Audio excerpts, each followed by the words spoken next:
नमस्कार दोस्तों।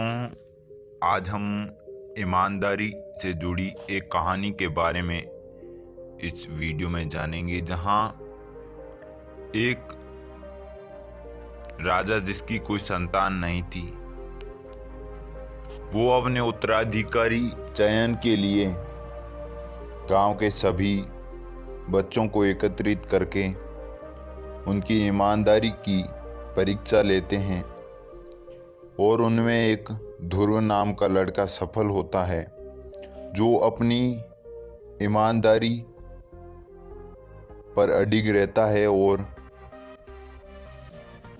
सच्ची लगन के साथ कार्य करता है। राजा उसे अपना उत्तराधिकारी के रूप में चयन करते हैं। तो चलिए इस स्टोरी को हम शुरू करते हैं। बहुत पुराने समय की बात है। एक राजा था जिसकी कोई संतान नहीं थी। राजा ने फैसला किया कि वह अपने राज्य के लिए किसी बच्चे को अपना उत्तराधिकारी के रूप में चयनित करेगा। इसी इरादे से राजा ने एक बार घोषणा कर सभी बच्चों को बुलाया। राजा की घोषणा सुनकर सभी बच्चे उत्तराधिकारी के रूप में सामने प्रस्तुत हुए। उनके सामने राजा ने एक छोटी सी थैली मटवा दी और बोला, प्यारे बच्चों, आप सभी को जो थैली दी गई है उसमें अलग अलग पौधों के बीज है। हर बच्चे को सिर्फ एक ही बीज दिया गया है। आपको इसे अपने घर में ले जाकर एक गमले में लगाना होगा। 6 महीने बाद हम फिर यहाँ इकट्ठा होंगे और उस समय मैं फैसला करूँगा कि मेरा उत्तराधिकारी यानी अगला शासक कौन होगा। एक चुटकी ईमानदारी उन्हीं लड़कों में से एक लड़का था जो ध्रुव था। बाकी बच्चों की तरह वह भी बीज लेकर खुशी खुशी अपने घर पहुंच गया। माँ की मदद से उसने एक गमले का चयन किया और उसमें अच्छे से पौधे बीज की देखभाल करने लगा। दिन बीतने लगे, पर हफ्ते 2 हफ्ते बाद भी ध्रुव के गमले में पौधे का कोई नामो निशान नहीं था। वहीं अब आसपास के कुछ बच्चों के गमलों में उपज दिखने लगी।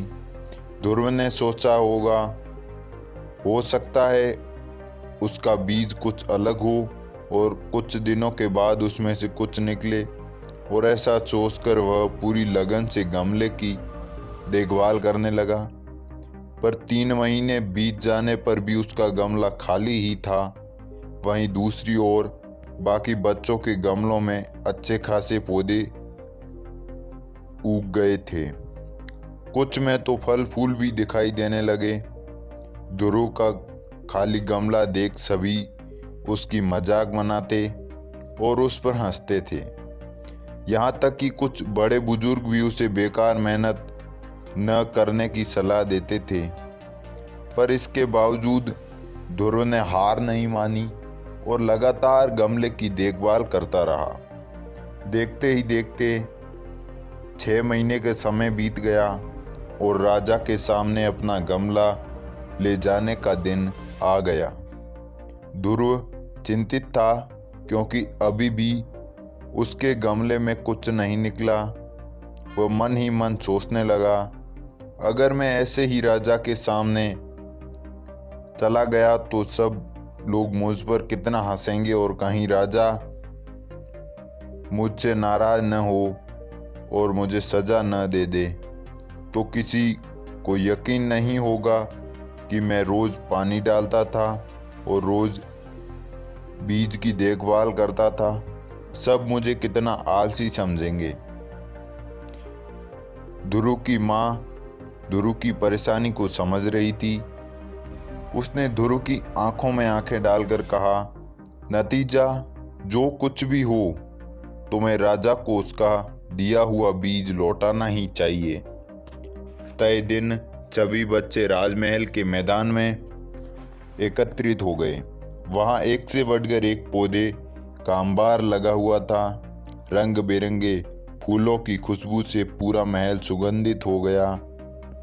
ध्रुव का खाली गमला देख बाकी सब बच्चे उसका मजाक उड़ा रहे थे कि तभी राजा आने की घोषणा हुई। सभी बच्चे शांति से अपनी जगह खड़े हो गए। सबके अंदर बस एक ही प्रश्न चल रहा था, कौन बनेगा राजा। राजा बच्चों के बीच से होकर आगे बढ़ने लगे। वह जहां से गुजरते बच्चों के तन कर खड़े हो जाते और अपने आप को योग्य उत्तराधिकारी साबित करने की कोशिश करते। तमाम खूबसूरत पौधे देखने के बाद राजा की नज़र ध्रुव पर पड़ी। क्या हुआ, तुम्हारा गमला खाली क्यों है? राजा ने पूछा। जी, मैं रोज इसमें पानी डालता था, धूप दिखाता था। 6 महीने तक मैंने इसकी पूरी देखभाल की, पर फिर भी इसमें से पौधा नहीं निकला, ध्रुव ने हिचकिचाहट के साथ कहा। राजा बाकी गमलों को देखने के लिए आगे बढ़ गया और जब सभी गमले देखने के बाद उसने बच्चों को संबोधित करते हुए कहा, आप लोगों ने खुद को साबित करने के लिए कड़ी मेहनत की। ज़्यादातर लोग किसी भी कीमत पर राजा बनना चाहते हैं, लेकिन एक लड़का जो यहाँ खाली हाथ ही चला आया, जिसका नाम है ध्रुव, सबके सामने इस तरह बुलाया जाने पर ध्रुव को कुछ अजीब लगा। वह धीरे धीरे राजा की तरफ बढ़ने लगा। जैसे ही राजा ने उसका गमला उठाकर बाकी बच्चों को दिखाया, सभी हंसने लगे, पर राजा ने कहा, शांत हो जाइए। राजा ने ऊंची आवाज में कहा, 6 महीने पहले मैंने आपको जो बीज दिए थे और अपने अपने पौधे के साथ आने को कहा था, मैंने आपको जो बीज दिए थे वो बीज बंजर थे। आप चाहे जितनी भी देखभाल करते उसमें से कुछ भी नहीं निकलता। लेकिन अफसोस है कि आप सबके बीच में एक ध्रुव ऐसा लड़का है जो खाली हाथ अपनी ईमानदारी के दम पर यहाँ उपस्थित हुआ है। आप सभी को सीख लेनी चाहिए। पहले तो उसने ईमानदारी दिखाई, लोगों की तरह बीज से कुछ ना निकलने पर दूसरा बीज नहीं लगाया, और उसके बाद खाली गमले के साथ यहाँ आने का साहस दिखाया, ये जानते हुए भी कि लोग उस पर कितना हंसेंगे, उसे कितना अपमानित होना पड़ेगा। दोस्तों, आज की हमारी ये स्टोरी आपको यदि पसंद आई है तो इस वीडियो को लाइक करें, शेयर करें और ऐसे ही नए नए वीडियो देखने के लिए चैनल को सब्सक्राइब जरूर करें। धन्यवाद। जय हिंद, वंदे मातरम।